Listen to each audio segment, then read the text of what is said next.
জায়গায় জায়গায় বাধা দেওয়া হচ্ছে, কাজ থাকতে মমতা সরকার জবাব দাও। জবাব তোমায় দিতেই হবে, জবাব তোমায় দিতেই হবে। ধর্ণা চলছে চলবে, শেখ শাহজাহান অ্যারেস্ট হচ্ছে, ধর্ণা চলছে চলবে।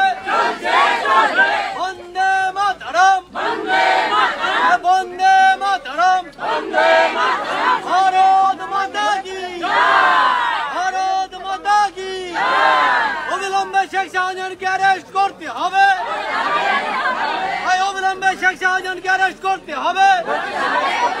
যত সময় না শেখ শাহজাহান অ্যারেস্ট হচ্ছে, আমাদের ধর্ণা চলছে চলবে।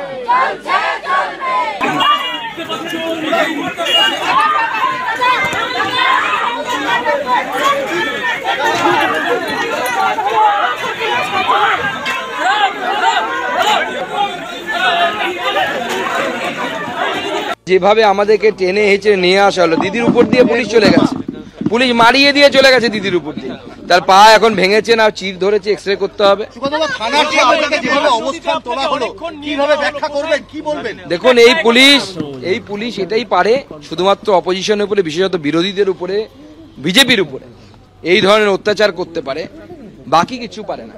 শেখ শাহজাহানকে ধরার সময় পুলিশের এই কিন্তু অ্যাক্টিভিটি দেখা যায়। এই থানার আইসির এবং এসপির কল রেকর্ড চেক করা উচিত, তাহলে শেখ শাহজাহানের খোঁজ পাওয়া যাবে। আইসির কল রেকর্ড বিগত 3 মাসের যদি আপনারা চেক করেন, শেখ শাহজাহানের সমস্ত কিছুর হদিশ পেয়ে যাবেন।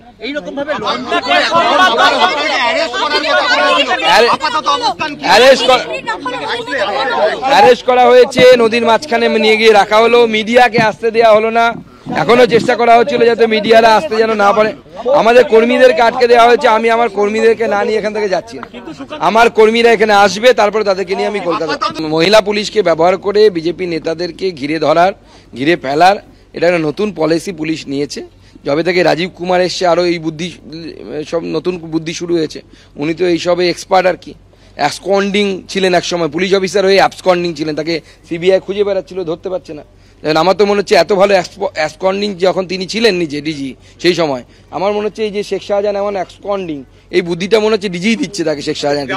আমাদের ডেপুটেশন হয়নি, শেখ শাহজাহানকে গ্রেপ্তার করার দাবি মহিলারা করছিলেন, আমি এই দাবি নিয়ে অবস্থানে বসেছিলাম। শান্তিপূর্ণ গণতান্ত্রিক অবস্থান চলছিল, সেইখানে পুলিশ যে আচরণ করলো, এই আচরণ মেনে নেওয়া যায় না। বাংলার মানুষ দেখেছে, আগামী দিনে বাংলার মানুষের জবাব।